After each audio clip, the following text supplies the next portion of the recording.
தற்போது RCB Royal Challengers Bengaluru புதிய கேப்டனாக ரஜித் மனோகர் பட்டிதார் நியமிக்கப்பட்டிருக்கிறார்.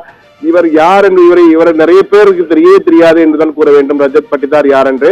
ஆனால் தற்போது பெங்களூரு அணியின் IPL தொடரிலே பெங்களூரு அணியின் சார்பாக கேப்டனாக ரஜத் பட்டிதார் நியமனம் செய்யப்பட்டார் என்பதை அதிகாரப்பூர்வமாக பெங்களூரு ராயல் சேலஞ்சர்ஸ் அணி அறிவித்திருக்கிறது.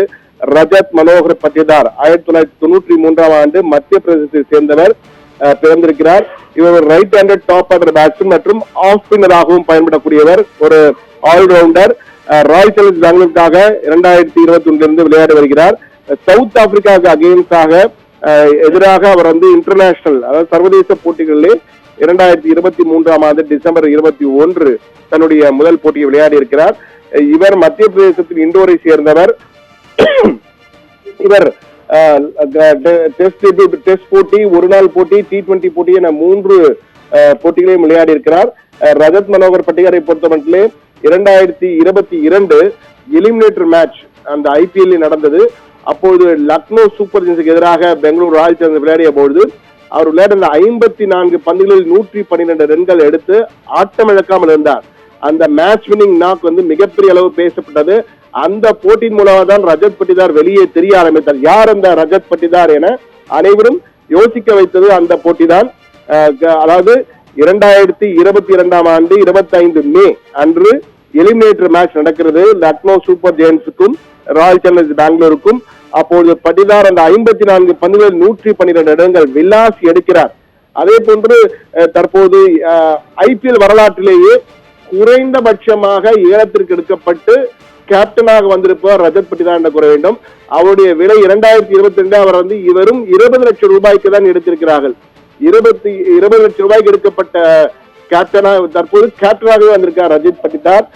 பட்டிதார் என்றால் ராயல் சேலஞ்சர்ஸ் பெங்களூரை பொறுத்தவரையிலே பல கேப்டன்கள் இருந்திருக்கிறார்கள். விராட் கோலி தொடங்கி AD டிவிலியர்ஸ் முதல் டுப்ளசி வரை பலரும் இருந்திருக்கிறார்கள். ஆனால் இதுவரை ஒரு முறை கூட கோப்பையை வெல்லவில்லை. கோப்பையை இறுதி கோட்டு வரை செல்வார்கள், இறுதியில் தோற்று விடுவார்கள். ஆனால் இந்த முறையாவது அவர்கள் கோப்பையை வெல்ல வேண்டும் என்பதற்காக ஒரு புதுமுகமாக வைத்திருக்கிறார்கள்.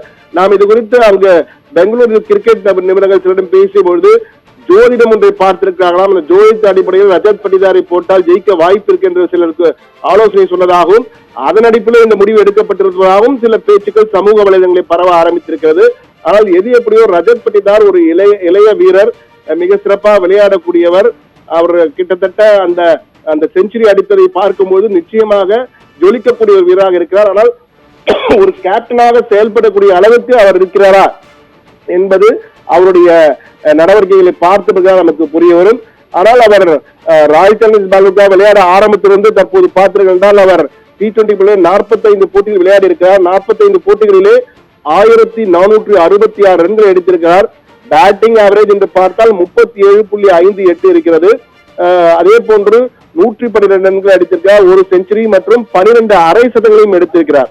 அதே போன்று நீங்கள் ஃபர்ஸ்ட் கிளாஸ் கிரிக்கெட் என்று பார்த்தால் முதல் தர கிரிக்கெட் போட்டியில் 5 உள்ளிட்ட அனைத்து போட்டியும் எடுத்து பார்த்தால் 52 போட்டிகளில் 3895 ரன்கள், 45 வைத்திருக்கிறார் பேட்டிங் ஆவரேஜ், 11 சதங்களை அடித்திருக்கிறார், 22 அரை சதங்களை அடித்திருக்கிறார், 196 அவருடைய அதிகபட்ச எண்ணிக்கையாக இருக்கிறது.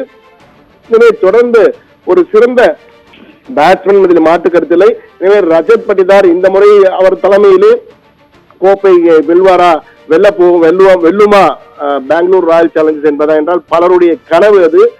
குறிப்பாக விராட் கோலிக்கு இன்னும் எத்தனை ஆண்டுகள் அவர் IPL விளையாடுவார் என தெரியவில்லை. எனவே இந்த ஆண்டு கோப்பையுடன் விடைபெறுவாரா விராட் கோலி, அதற்கு ரஜித் பட்டிதாருடைய கேப்டன்சி உதவி புரியுமா என்பதெல்லாம் பொறுத்துதான் பார்க்க வேண்டும். எது எப்படியோ இந்த மாதிரி ஒரு புதிய இளைய தலைமுறை தலைமையிலே ரஜத் பட்டிதார் தலைமையிலே பெங்களூரு ராயல் சேலஞ்சர்ஸ் அணி களமிறங்க போவது தற்போது உறுதி செய்யப்பட்டிருக்கிறது.